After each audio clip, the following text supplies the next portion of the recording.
მეგობრებო, ეხლა უნდა გავიდეთ და დედაჩემის მანქანა უნდა გაჩვენოთ. იცით? უშ. რატო არის?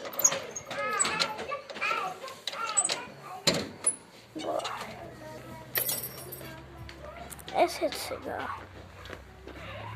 2004 წლიანი მიჩუბისი. ესა დედაჩემის მანქანა, საინტერესო მანქანა. ჩამოსული ვარ ბებია ჩემთან. ეხლა ოთახნით და ოთახანში მივდივართ სასახლეში. მოკლედ ავტომატიკიდან გამოიწერეს მიჩუბისიო. ეგ ძველი მანქანა და ეგ არის სოფლიო დაიმყრო მანქანა. როგორც იქნება მოწეჭო. ნიტანჩო.